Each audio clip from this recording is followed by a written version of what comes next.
An OBGYN has made it her life's work to encourage girls and women to know what's happening in their bodies and speak up when something seems off. As she told me, it was a trying time of her own that led to the desire to teach patients what's normal and what's not. Ebony Ogunbekin can remember as early as elementary school, jotting down what she wanted to be when she grew up. It said I wanted to be a doctor, so that was probably when, the medicine field first came into my mind. When it came to exactly what type of doctor, she's not shy about sharing the growing pains that played a huge part in that decision. It ended up being quite traumatic, where I was bleeding quite heavy, but I was shy and didn't really know how to express what I was going through. She started her menstrual cycle when she was in the 5th grade, so about 10 years old. My parents are military, both of them military, but my dad had already retired and my mom was still very much active duty, so she was deployed a lot during that time. So my dad was actually the one who kind of walked me through that whole starting process. I actually bled every day for 2 months straight, very heavy. I was having multiple accidents at school. I remember situations like I was in the nurse's office every day trying to, change my clothes, or my parents would have to bring me clothes or pick me up.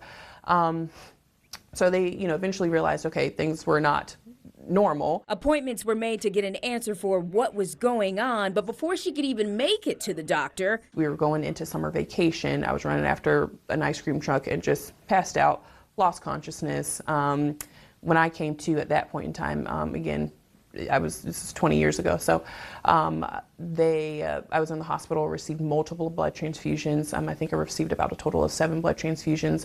My hemoglobin at that time was 4, which should be at 12.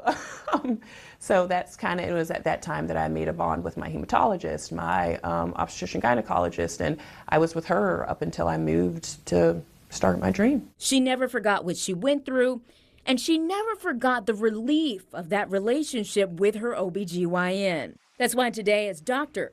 Ebony Ogunbekin, a doctor of osteopathic medicine specializing in obstetrics and gynecology, she's intentional about bringing that same compassion and support to her patients. Just understanding the importance, what it means to be patient with patients, what it means to be there for patients. You never know what people are going on at home.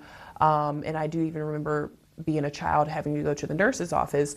The nurse was, not very nice to me, because I was having a lot of accidents on myself. So not understanding the trauma that can cause. So you never know what people are going through, and you just want to be there to support. Dr. Ogunbekin works at Novant Health Woman Care in Kernersville.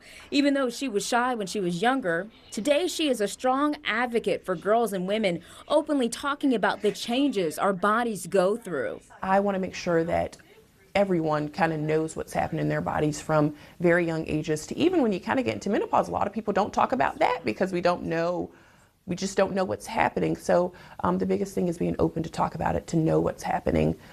So that's one of my goals, is just to share. Knowledge is power. That's why Dr. Ogunbekin makes time to speak in a variety of settings, including most recently at a church. That was a wonderful opportunity to speak to, it was over 500 people that I was able to speak to from that standpoint. And then my home church that I grew up in, I go back there a lot and talk to the young girls, different women's ministries and things like that. Dr. Ogunbekin is grateful for her family's support along the journey of writing a dream down as a child and now living it to uplift others. I feel like my purpose on earth is to be a support to other people. I think that's all of our purpose on earth. It doesn't make sense to live if you're not helping somebody else.